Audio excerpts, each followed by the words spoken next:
Hello designers.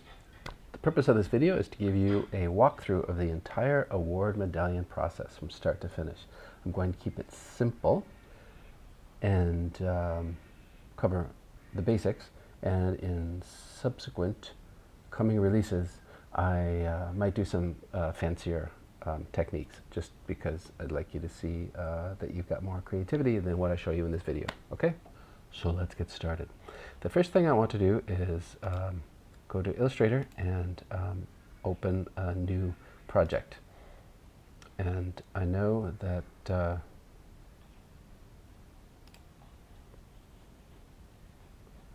I want to use the template, so I'm going to go to my desktop and open the award medallion. And you've got some designer notes here that you can delete later, but they're here for your reference, and an artboard that is 100 millimeters by 100 millimeters. And that's a helpful size because I know that my award cannot be bigger than 80 millimeters by 80 millimeters. All right? So, to start with, I'm going to do the outline of my award. And so I need to go to the layer that I've set up already for you, and I have to unlock it and select it. Now I want to do a rounded rectangle because the rectangle tool comes up with some pretty sharp corners. And on an award, maybe I don't want that. If you hand an award to somebody and then poke them with it, it's a mixed message. So we'll do the rounded rectangle because it also looks nicer. There's a couple ways I can do this. I can drag the rounded rectangle out to any dimensions I like. If I hold the Shift key, it will keep it a square. And I can just do it like that and think, oh, that's about the size I want.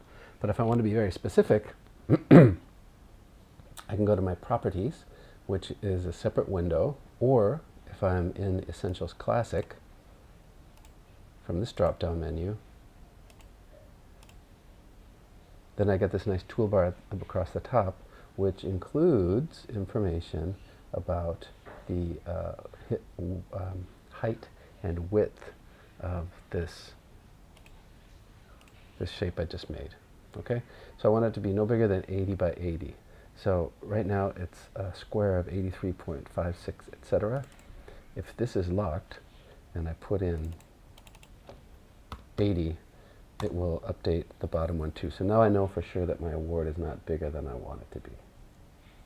It's 80.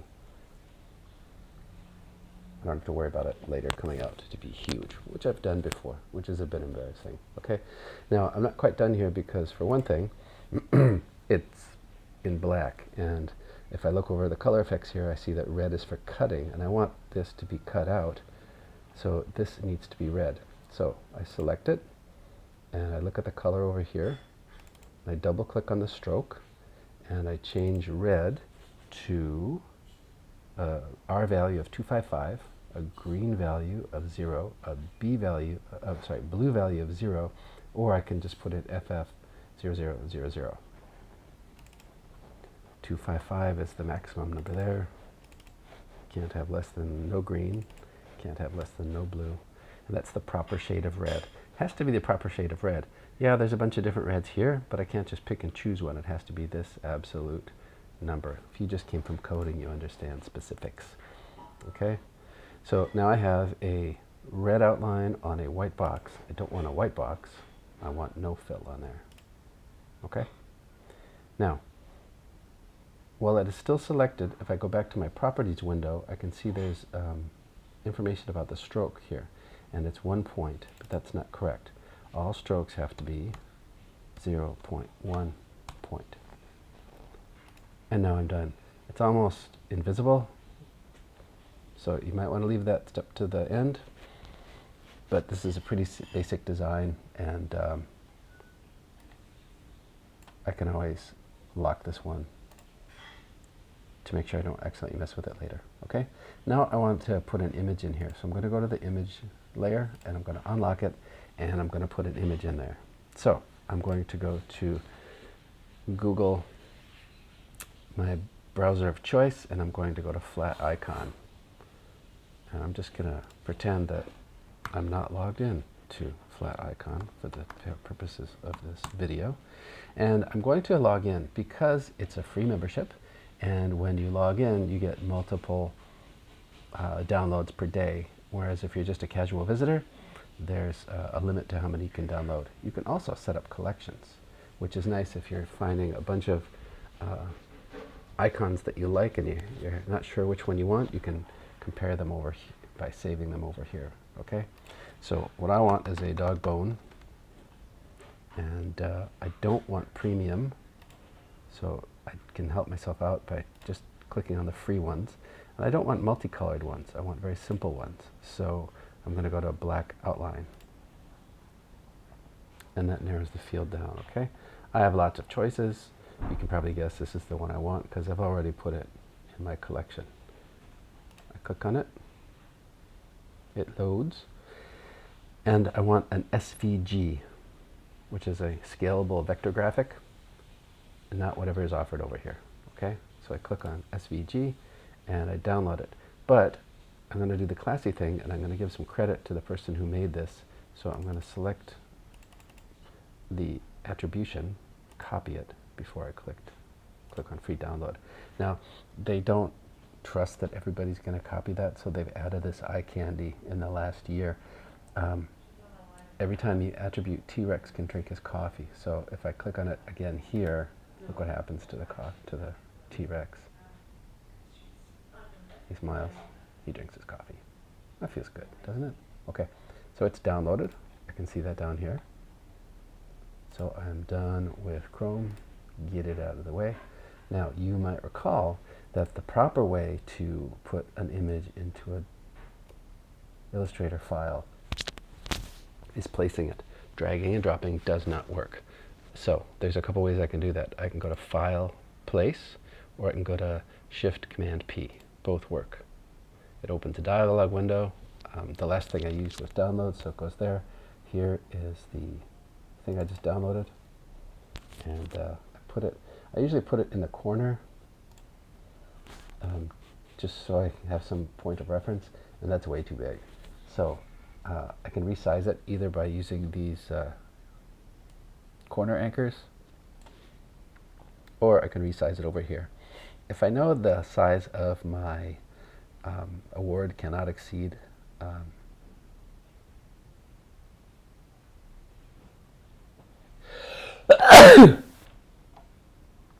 80 by 80, then I can just think, okay, well, let's go with 75 by 75. And it adjusted the size for me because I had the dimensions locked. Then I move it where I want, like that, and I place it. Now, I need to make sure that I'm using the right colors here. For area engraving, for fill, I always use black. And it's from Flat Icon, and normally what happens is they use absolute black. That means no red, no green, no blue. The hex code is 6 zeros. So that's the right shade of black, and there's no stroke. So I don't have to change anything. But if I wanted to change this to just be an outline, I can go over here and click on this this arrow that's got a curve, and click on it, and it reverses the stroke and the fill for me. So now I have this. So if I like that better, I could go with it. But now I'm going to just a stroke instead of a fill. So what do I need to change? That's right, I need to change it to blue. So I select it again, and I click on the stroke box, and I change it to blue, which is 0 red, 0 green, all blue. 255. Boom. And I'm almost done. If I'm going to have any stroke, any lines in here, the stroke weight has to be 0.1. Okay? There it is. So that looks pretty nice. I'm going to leave it at that. I'm going to lock it because I don't want to make any more changes. Now, before I forget, I want to put the 5mm hole in here. So I have to unlock that layer, click on the layer, and put a hole somewhere. I think I'm going to put it in this corner so it hangs like a diamond rather than just a square. If you go to the shape tool you won't see circle, but you will see ellipse. It's the same, okay?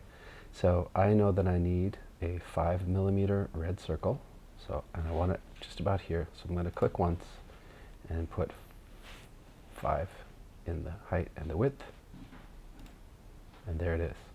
The last color I used was blue, so it does that in blue for me, so I have to go back and change it. 0 blue, 0 green, full value of red. And I have to change the stroke to 0.1. It's already 0.1 because that was the last value I used when I did a circle, or when I did a shape. Okay? Does that look good? It's a little bit off. I can use the arrow keys to move it. And I'm going to leave it like that for now. One thing that I notice students do quite often is they put it too close to the edge and without thinking about how thin that area on the outside is going to be. So make sure that when you put the hole in, that there's enough area around it that it's not going to snap off. Because a laser will cut, you know, a very, very thin piece of wood that you could just break with your fingers. So make sure there's enough room here that it's going to be sturdy. If I'm happy with that, I can lock that layer, and now I want to do some text. So I click on the text layer, I unlock it, and I want to put some text here. So I go to the type tool and make a shape, and it fills it with something just to hold the space for me, and I can replace that with some text. By default, it's going to use Myriad Pro in a regular format, size 12. Well, that's not what I want. I want, first of all, for it to be a little bigger, maybe around 24, and I don't want Myriad Pro. I can just open this and scroll through the fonts, but I can also click on the filter icon and choose the style that I want. And as you can see, when I was practicing earlier, I chose something like this one, which is a handwritten or handmade kind of font. And what that does is it narrows them all down for me, and I can see different previews. Chalkboard, Comic Sans, a lot of people feel strongly about that one, but I'm going to go with Noteworthy. And there's Noteworthy Light, or there's Noteworthy Bold. I'm going to go with Light, I think. And I don't want it to be straight across like this, so I go back to the selection tool and I move it to here, and if I grab onto this corner, I get the curved arrow again and I turn it. What is going on? That's not what I want to happen. So that was a waste of time. Did I do that on purpose to show you something? Yes, I did. If you want the text to be something other than 180 degrees or flat as the horizon, then you need to use a different tool. You need to use the Type on a Path tool. So to do that, first of all, you need a path to type on. So I'm just going to make a quick rectangle like this. Then I'm going to go hold down the Type key and go to the Type on a Path tool, which looks like the letter T, downhill skiing, or snowboarding if you prefer. I click on the path and notice that it goes all the way around it. That's cool. I don't need it to go all the way around it.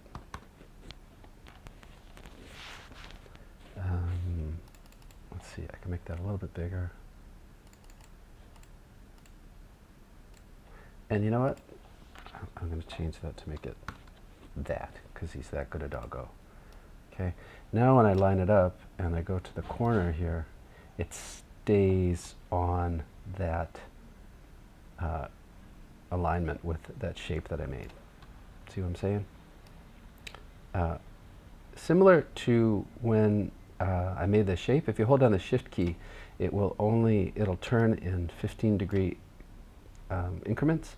So you can have you can just turn it like this, or hold it in 15 degrees, and it will, or actually it's not 15, it's 45, isn't it? It'll turn for you. Okay, so I'm pretty pleased with that, except this little bit in the part of the original icon that I used for the bone is in the way. So here's what I'm going to do. I'm happy with the doggo text. It's the right shade of black. There's no stroke on it. So I'm going to lock that layer, and I'm going to go back to the image layer. I'm going to unlock it, and because this doggo text is in the way, I'm going to click on the eyeball here that toggles visibility, and I'm going to make it invisible. It's still there, but right now I can't see it. I'm going to go back to the image layer, and instead of using the selection tool, which is shortcut V, I'm going to use A, keyboard shortcut A for the direct selection tool, and I'm going to click on this part of that icon, and I'm going to hit the delete key twice to get rid of it. That cleans things up a little bit. Lock that image layer, make the text layer visible again. Okay. Before I finish though, I want to show you one more thing about the text. If I click on the text like this, I can fill the letters with black, and it will do an area engraving, or I can switch this just to do an outline, but if I'm going to do the stroke, I have to have blue, right? Because that's what my notes tell me over here, blue for stroke. And I need to change the point level to 0.1 point stroke weight. Now I have that. I'm not sure I like that, so I'm going to go back to the way it was, but I just wanted you to know that you have that option. Now, one more thing you have to do, and it's under the section remember. Do not drag and drop elements. We didn't. We used file in place. All strokes must be 0.1 point. Yeah, we did that. We were pretty careful about that. The award may not exceed 80 by 80 millimeters. It did not. And we have to expand all text. Here's what that means. Right now you're using a MacBook, Mac iOS version of Adobe Illustrator. And the fonts that you have on your version of Illustrator are different from the version of Illustrator that we have on our Windows machine in the studio at school. So, if you were to use a font like whatever I used here for #1 doggo, Noteworthy, and it wasn't on the machine we have at school, the machine at school is going to try and be very helpful and say, we don't have Noteworthy, but we have Arial. Would you like Arial? And it might look completely different from what I want. Thanks for your help, but I'd rather it be exactly the way I want. So there's a trick for this. All you have to do is click on the text once. If you click on it twice, you'll notice that the type tool comes up again. That's not what you want. It has to be just one time, okay? Click on it once, and then you go to Object, Expand. By default, it's going to have checked already Object and Fill. Don't touch those. Just click OK.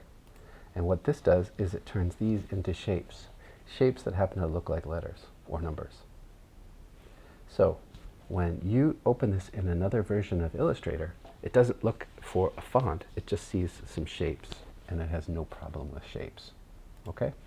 Another cool thing about this is now that these are shapes, we can manipulate them. So if I use the direct selection tool and click on the letters, you notice that there's all these anchor points. That's how you can make sure that you've done it right. And if I click on an anchor tool like this, I can manipulate the shape of that letter and do something slightly creative and make it look a little bit like those are eyeballs instead of the letter G. Okay? One last thing to do is name my file. Homeroom, full name, award, wood, 3 millimeters. Now, I gave you a template, and it automatically comes up as untitled, so you have to give it a name. So you can go to File, Save, or Command S, and your homeroom, let's say I'm in, 7A, underscore,